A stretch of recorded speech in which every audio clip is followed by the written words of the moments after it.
Amigos, bienvenidos a una edición más de este su programa La Noticia, un programa que se produce gracias al encargo del Patronato Afroandino para la Cultura y el Desarrollo del Perú. Por ello, quiero darle las gracias a nuestros socios fundadores, socios honorarios y socios colaboradores por el excelente trabajo que hacen apoyando a la cultura. Nosotros siempre por el canal cultural del Perú. Y como siempre, todas las noches les suplicamos a ustedes, amigos televidentes, que nos regalan su preferencia. Dale like y comparte nuestros programas porque estarás compartiendo educación y cultura. Muy bien.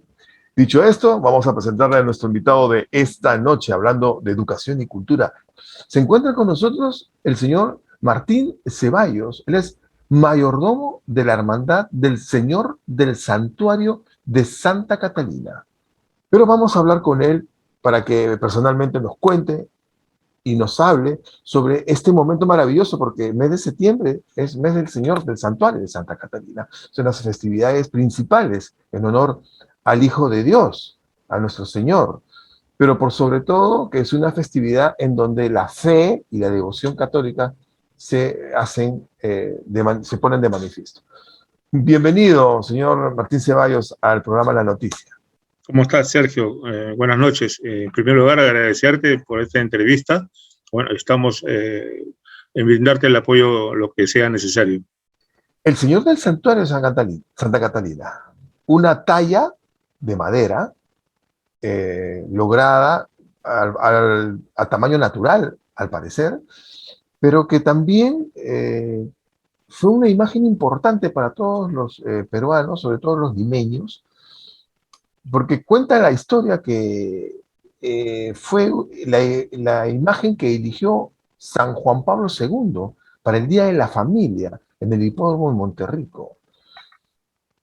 Cuéntenos cómo nace la fe, la historia y la devoción al Señor del Santuario de Santa Catalina. Bueno, en el caso mío y de la familia, es una fe que se traslada generación tras generación. Mi abuelo, si bien es cierto, no pertenecía a la institución en ese entonces, pero nosotros vivíamos, bueno, yo actualmente sigo viviendo cerca al monasterio, cerca al local institucional. Mi señor padre, ya cuando se casa y tiene la familia, lógicamente dentro de las circunstancias de las festividades que estaban tan cerca a nuestra casa, porque el Señor pasaba en procesión por el Girón Puno, en la cuadra 9 donde yo vivo, ¿no? Y era un recorrido tradicional que el Señor transitaba camino a los Barrios Altos, que era el tercer domingo de septiembre. Y ahí nosotros en el sentido como la finca de la confianza y los vecinos de la zona se preparaban a atribuirles homenajes al Señor. Y conforme, como le reitero, iban pasando los años, la fe iba creciendo, nosotros acudíamos mucho a la procesión con mis abuelas en un primer lugar, después con mi madre, mis padres, ¿no?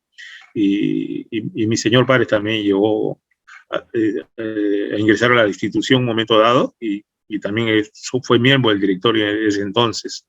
Mis hermanos tal cual también pertenecen a la hermandad. Bueno, mi hermano el mayor, Alberto Tito Ceballos, también pertenecía a la hermandad, a la segunda cuadrilla, igual que mi hermano, el que habla, y actualmente mi hijo, ¿no? Mi hijo también es integrante de la segunda cuadrilla y a su vez es capataz de la cuadrilla misma, ¿no? Y dentro de la historia de la hermandad y de la segunda cuadrilla, el apellido Ceballos está muy ligado a la institución.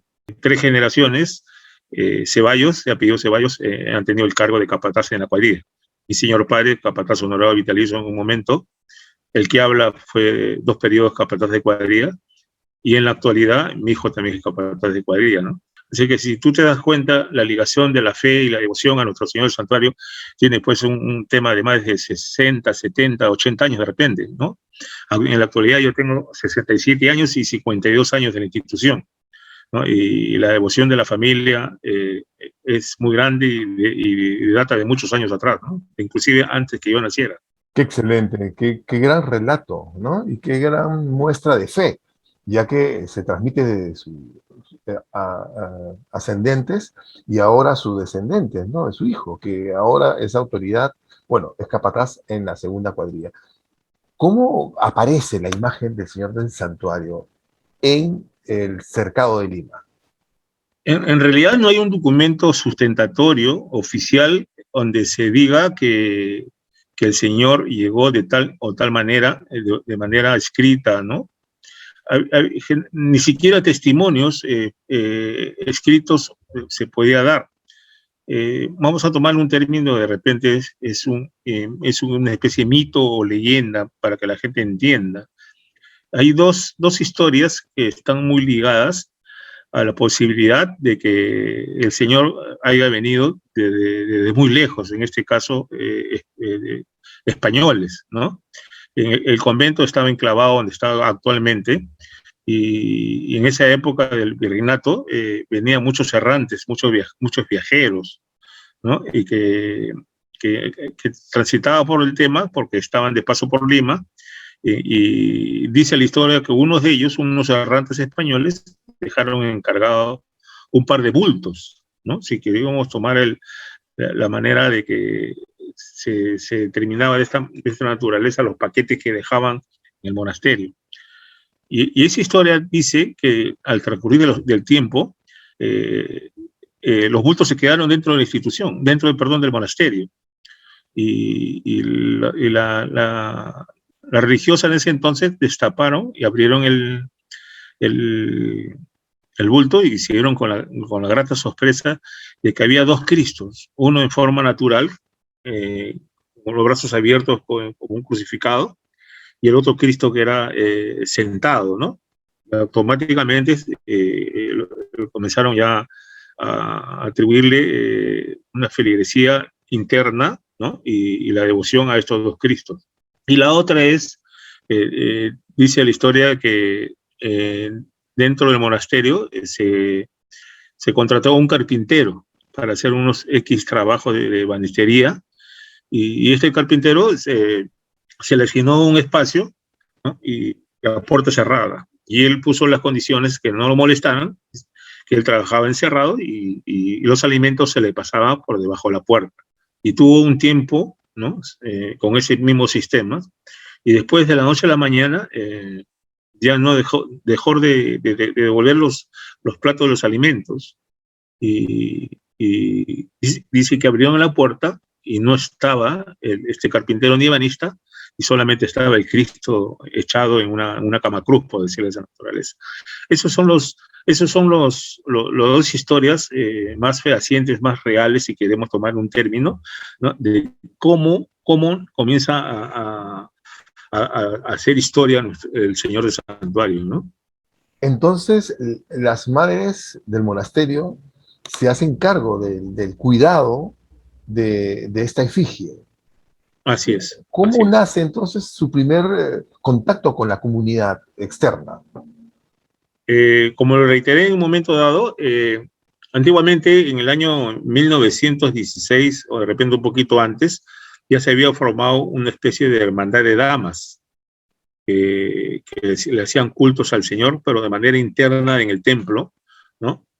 Pero no había procesión y no había, ¿cómo se llama?, ni un tema de cultos públicos, sino se hacía de una manera interna dentro de la iglesia, ¿no? Porque ya se le atribuía muchos años, ¿cómo se llama?, algunos milagros al Señor. Y en retribución al agradecimiento, este grupo de damas, liderado en ese entonces por la priora del convento, la María Agripina, ¿cómo se llama?, nace la idea de sacar al Señor en procesión en la plazuela de Santa Catalina, que estaba colindante con el cuartel del mismo nombre. Y ahí comienzan los cultos públicos en el año de 1916. De ahí, 6 años después, ¿cómo se llama?, ya se funda la hermandad en sí, ¿no?, para que se haga cargo de los cultos públicos del Señor, ¿no?, de manera ya institucional, ¿no?, ya con varones y hombres que, ¿cómo se llama?, que crean la institución con el visto bueno del monasterio, ¿no?, y con la autoridad eclesiástica de ese entonces, ¿no? Para que nuestros amigos televidentes entiendan, ¿no? ¿Qué diferencia puede haber en lo que es los actos conmemorativos y celebratorios en honor al Señor del Santuario, como por ejemplo al Señor de las Nazarenas, ¿no? Que sabemos las antigüedades, las procedencias y también los cultos que hay de uno y de otro, ¿no? Por lo menos no se conoce que haya una especie de cofradía detrás del Señor del Santuario, sino más bien un grupo de espontaneidad, un culto de espontánea advocación de fe de las damas, ¿no? Pero, ¿qué diferencias puede guardar en relación para que los hermanos puedan entender, los televidentes puedan entender y puedan comprender estas diferencias, ¿no? Que siendo el mismo Cristo, siendo el mismo Señor, existen estas dos advocaciones, por decirlo de esta manera. Claro, Cristo es uno solo, todos somos hermanos de Cristo. Lo que varía en este caso es la vocación, tanto del Señor de los Milagros, que es la más conocida, la más preponderante, y a nivel mundial también está muy arraigada, ¿no?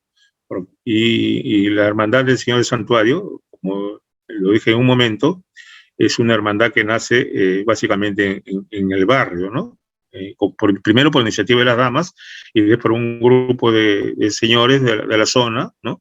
Que tuvieron a bien, como se llama, comenzar los cultos públicos del Señor. La gran diferencia, por un lado, es la antigüedad que existe en cada institución y la antigüedad que existe a lo que se refiere a la devoción. Este año la Hermandad de Nazarenas, la hermandad en sí, cumple 370 años de fundada y nosotros este año cumplimos 99.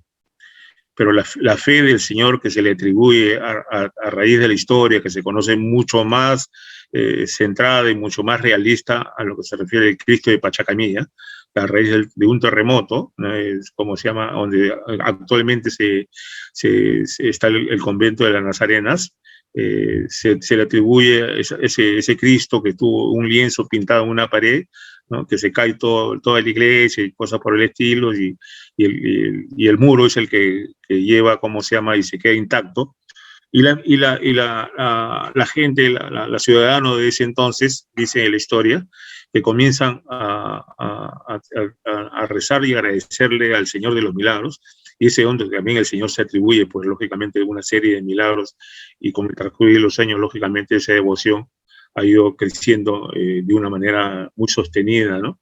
Actualmente la Hermandad del Señor Milagros tiene 20 cuadrillas, grupo de edad, de amadoras y cantoras y un grupo de honorarios, con la gran diferencia que nosotros como Hermandad del Señor Santuario, ya lo dije, varía la edad institucional. El tema es que el Señor de los Milagros es una vocación con el transcurrir de los años, pues se ha hecho mundialmente. Hay hermandades del Señor de los Milagros en todo el mundo, en el sur, y el Señor del Santuario es una advocación, es una devoción mucho más centrada de Lima, ¿no? Ni siquiera en el territorio nacional, porque por lo que sociales, afortunadamente, el Cristo del Señor del Santuario ha ido creciendo año tras año. La pandemia, por ese lado, también nos ayudó muchísimo, que a través de la celebración, la devoción del Señor, ¿cómo se llama?, ha crecido muchísimo. Pero dentro de un poquito de la historia, cómo se va siendo conocido el Señor del Santuario, cuando no existían las redes sociales, hay muchos fieles, e inclusive hermanos que ya han ingresado a la institución, se enamoraban del Señor de manera particular y peculiar, porque a veces pasaban por la iglesia en un mes de festividad, entraban a la iglesia y veían al Señor y se le impactaba el rostro y le impactaba la imagen, ¿no? Y era como se dice, un amor a primera vista. Y ahí comenzaron a indagar y preguntar, ya participaban de las celebraciones, de ahí deseaban ser hermanos. En algunos casos también, cuando el Señor comenzó a salir después de la visita del Papa, cuando el Señor del Santuario presidió estas dos venidas del Papa, hay mucha gente que conocía al Señor también en el camino del trayecto que salía de la iglesia del monasterio Santa Catalina a la catedral, con la presencia de ver al Señor en las calles en procesión. Pero la gran mayoría bueno, ahora con transcurrir los años también ha dejado de hacer esto mucho más familiar, porque esta hermandad es muy conocida por ser una institución religiosa muy familiar. En las cuadrillas básicamente existen familias enteras por un lado, ¿no? Y con los años, bueno, lógicamente la descendencia va desapareciendo por cuestiones cronológicas y naturales, ¿no? Pero esa es la identificación que se tiene, es que la hermandad en sí es muy reconocida en todas las instituciones de Lima, una hermandad muy peculiar, muy original, muy familiar. Las fiestas patronales, por darle un término, que se desarrolla al interior del país, y ahora tú lo manifiestas en el sentido de que en algunos distritos de Lima se hace también este tipo de procesiones, este tipo de celebraciones, dependiendo de la vocación que se pueda dar, no solamente la vocación de Cristo, sino de santos, ¿no? Y una serie de procesiones que se da, casualmente por la costumbre que hay en una región del país. Por ejemplo, en la mayoría de los casos en Lima celebran la fiesta de la Cruz el 1 de mayo, ¿no? En algunos casos. Y en provincias tal cual también se celebra, pero con diferente advocación. El señor de Motupe, por ejemplo, el señor de Mayo en Huánuco, el señor de Burgos no sé en dónde, ¿no? El señor de Cautivo, por un lado, que si bien es cierto, el señor Cautivos ya es un Cristo en bulto, ¿no? Que hay en Monsefú, hay, como se llama, en Ayabaca, no sé, en otros distritos, la Virgen de Chapi en Arequipa, que dentro de Arequipa también hay una serie de hermandades chicas, grandes y medianas a lo que se refiere la vocación de la Virgen de Chapi, que se celebra también acá en Lima un 1 de mayo, si mal no recuerdo, en la iglesia de San Francisco, el Señor de Muruguay Portal. Entonces, esas sumas de celebraciones religiosas en sí, como se llama, aportó muchísimo y sigue aportando muchísimo a lo que se refiere el estilo de las instituciones religiosas sin fines de lucro que fueron formados básicamente en Lima, porque en Lima nacen las hermandades casualmente con el mismo fe, ¿no? Con el mismo fondo que se hace en provincias, de la forma que se cree en Lima es una manera ya muy particular, muy peculiar, por decirlo, vamos a buscar un término de repente que se pueda llegar más a la realidad, ¿no? Más organizadas de una manera empresarial, por decirlo así, ¿no? Porque ya habían cargos jerárquicos, cargos que se delimitan a estamentos a encargarse de diferentes maneras las celebraciones de las procesiones en sí, y las fiestas patronales básicamente se forma solamente un mayordomo que se encarga de la festividad, ¿no? Y la festividad dura pues una semana, 10 días, y dependiendo también la ubicación de la provincia o el departamento donde se realizan este tipo de festividades. Aquí en Lima se enmarcaba, o se sigue enmarcando básicamente, en fechas centrales, en semanas centrales, que por tradición se hizo ya costumbre. En el caso de nosotros, la festividad nace primero en un mes del año, ¿no? De los cultos públicos del Señor Santuario, y después se perenniza cuando se funda la hermandad en el mes de septiembre.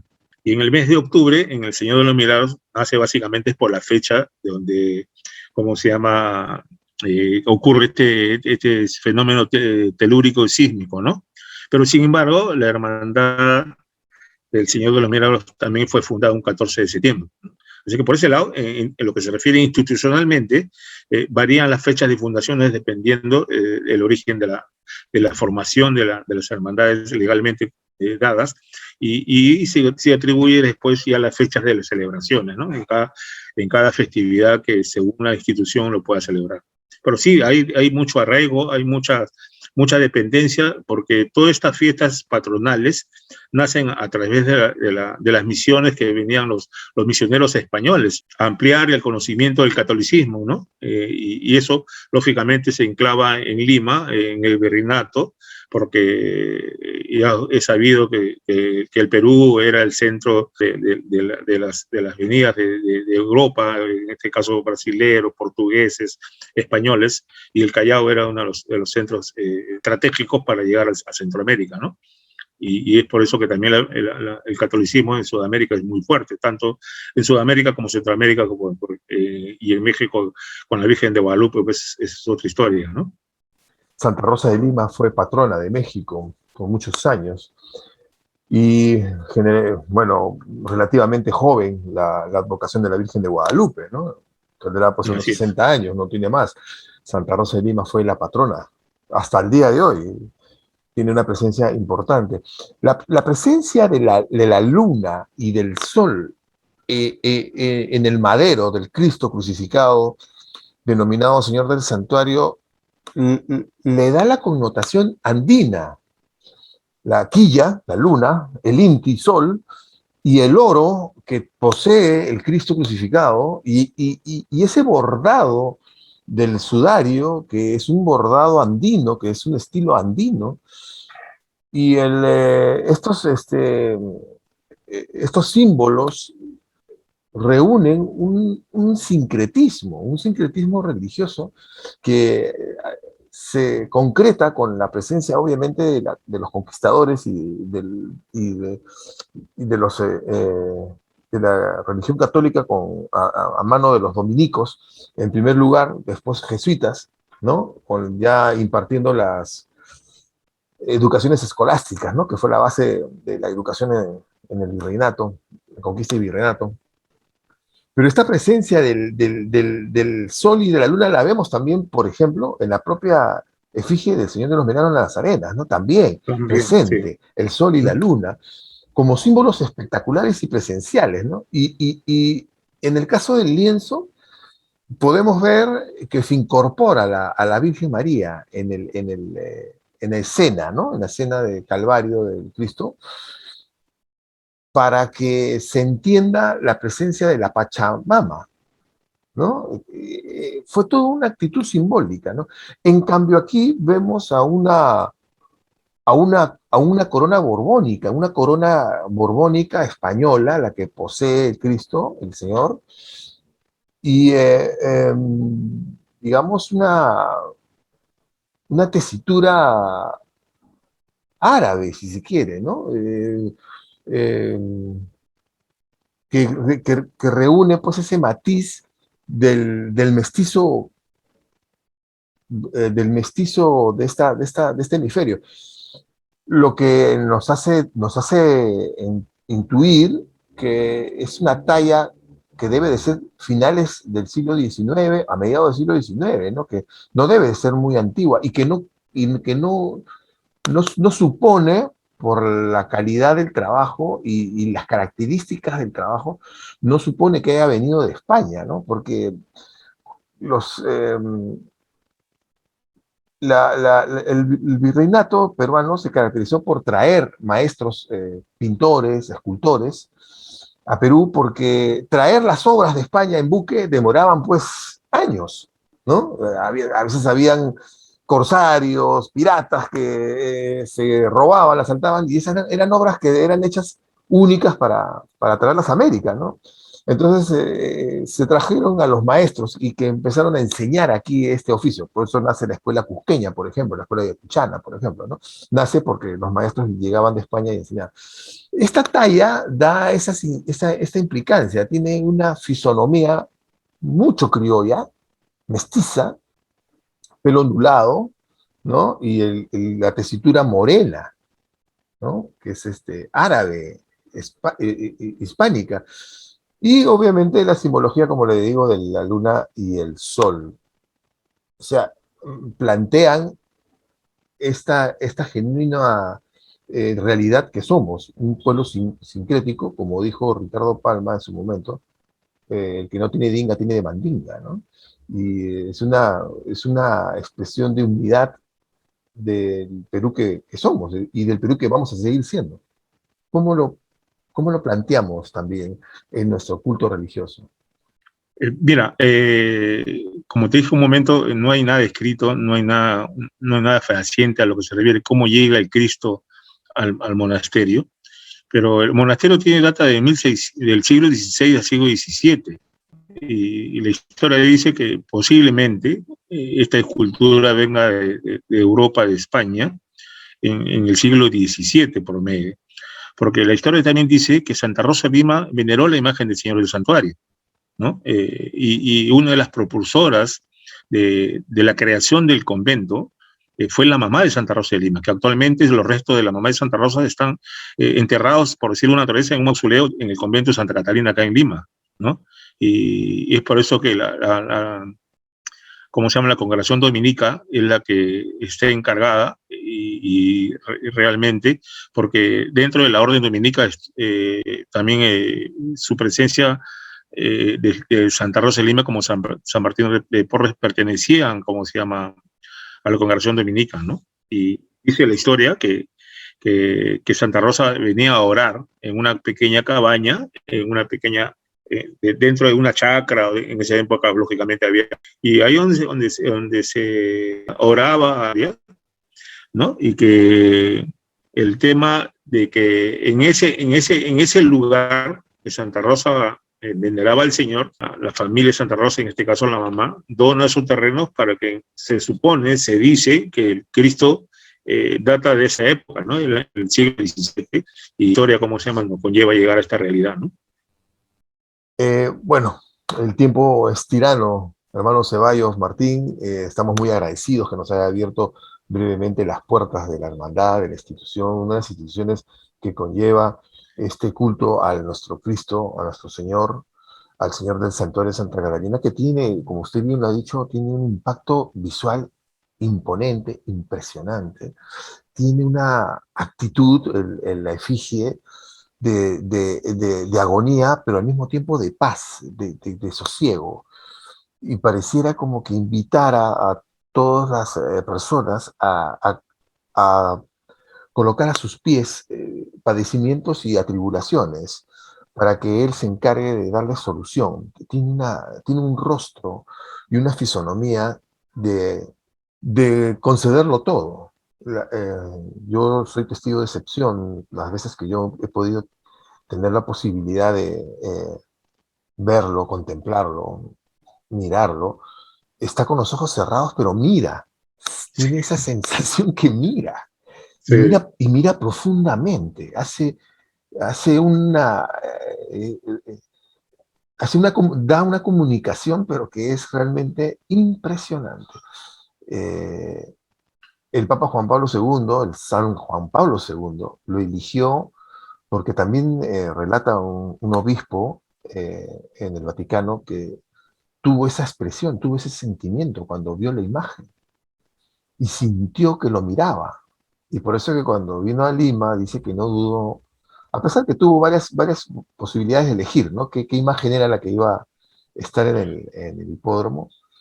Ahí también hubo un tema de historia, también un poquito. En realidad no recuerdo mucho la versión exacta, pero en un momento dado hubo una exposición de Cristo en la catedral que fue auspiciada por el Banco de Crédito. Unos dicen que vino el nuncio apostólico y miró unos cuantos Cristos, se decidió por el Señor del Santuario. Otros dicen que hubo de otro tipo de naturaleza. Ahorita no recuerdo mucho cuál es, para darte con certeza cuál fue la decisión y el porqué de la presencia del Señor del Santuario para que presidiera en los 2 años, en las 2 veces que vino San Juan Pablo II, ¿no? Y después de esas venidas, en ese entonces el monseñor Juan Landazzo de Riquets hace un decreto arzobispal donde ordena, por decirlo un término, que el Señor del Santuario presida los cultos de Semana Santa, ¿no? Iniciando las celebraciones de la salida del sábado de pasión, sábado de gloria, y que pernoctaría en la iglesia de la catedral hasta el domingo de Ramos, ¿no? Y ahí sí, con la presencia del Señor del Santuario, se iniciaban los cultos de Semana Santa en Lima, ¿no? Y esos, bueno, hasta la actualidad salen una serie de procesiones en Lima que están en marco de la celebración de Semana Santa, ¿no? Y eso por ese lado, la devoción del Señor del Santuario también creció muchísimo, porque ayudó mucho que nuestro Señor del Santuario presidiera las 2 visitas del Papa. Es muy bien conocido a raíz de la venida del Papa. Se le atribuyó un título a nuestro Cristo Redentor, que es el Señor Santuario, el Rey de Reyes, ¿no? Es uno de los títulos que le hemos puesto al Señor, pero también es muy conocido en el arraigo popular, que es el patrón de los barrios altos, corrido procesional que se hace y de una manera tradicional los tercer domingos a los barrios altos, que es un barrio netamente muy criollo, muy popular, tan parecido, tan igual que la Virgen del Carmen, que patrona de los barrios altos y la reina del criollismo. Bueno, lógicamente uno es la mamá y el otro es el hijo, ¿no? La Virgen del Carmen en los barrios altos, pues es la procesión más famosa que hay dentro de los cultos que se hacen en Lima, ¿no? Es por eso que la devoción de la Virgen del Carmen también es mundial en el Monte del Carmelo, ¿no? Hay en varios países de Centroamérica y de América. La celebración de la Virgen del Carmen también es muy connotada, muy conocida, ¿no?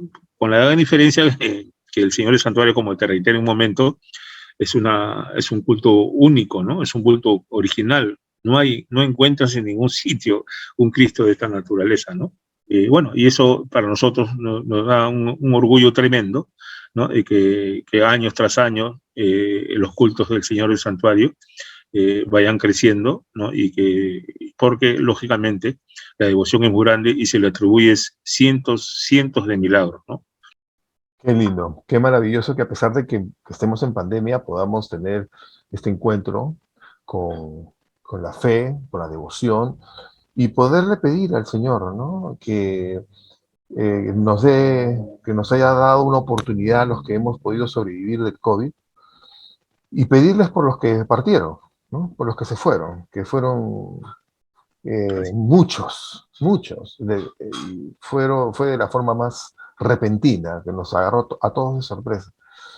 Pero están todos protegidos bajo el regazo de nuestro Cristo, ¿no? De nuestro Señor del Santuario. Hermano Ceballos, muchísimas gracias por este momento. Gracias, Javier. Ya estaremos integrando la segunda cuadrilla, pues si usted no lo permite. Sí, bueno, en realidad el Señor te ama, ¿no? Y el catalino, como siempre yo lo digo, ¿no? El catalino no se hace, el catalino nace, ¿no? Así que si tienes el interés y el amor a nuestro Señor, las puertas de la institución están abiertas, y particularmente en mi cuadrilla, porque los brazos abiertos de nuestro Señor nos convierte en tres palabras muy significativas: la gracia, la misericordia y la caridad, pues, ¿no? Y la conversión también, si queremos tomarle otra cuarta palabra. Y eso nos reconforta muchísimo como cristiano, como católico, ¿no? Y como hijo de Cristo nuestro Señor. También agradecerte porque un programa radial de estas características, donde difunden cultura, tradición y religión, también ayuda muchísimo para que la feligresía llegue mucho más al Señor del Santuario, ¿no? Y que la devoción vaya creciendo día a día con estos programas que nos ayudan muchísimo para que la Iglesia Católica siga creciendo, ya que este año estamos en un plan pastoral que está denominado, como se llama, discípulo del Señor, y como se llama, misionero en salida, ¿no? Así que estamos en ese proceso que dura esta campaña 4 años, y las hermandades y cofradías de Lima y Perú estamos yendo a colaborar con los obispados para que el catolicismo en Lima y en el Perú, como se llama, sigamos creciendo de una manera sostenida y con mucha fe y con mucha tradición. Ha sido el hermano Martín Ceballos, el mayordomo de la Hermandad del Señor del Santuario de Santa Catalina, aquí en Lima, una institución emblemática de la fe, del baluarte religioso católico, y pongamos nuestra fe y nuestra entrega total y confianza a nuestro Señor. Estamos convencidos que Él nos dará muchas soluciones. También quiero darle las gracias a mi productora, la comunicadora Delia Reyes Otárola, por el excelente trabajo que hace al frente del Canal Cultural del Perú, a nuestros socios honorarios, fundadores y colaboradores. Pero como siempre les decimos a usted, amigo televidente, gracias, porque usted con su presencia nos alienta y nos respalda. Dale like y comparte nuestros programas, porque de esta forma estarás compartiendo educación y cultura. Nosotros nos vemos en una próxima edición de La Noticia, siempre por el Canal Cultural del Perú.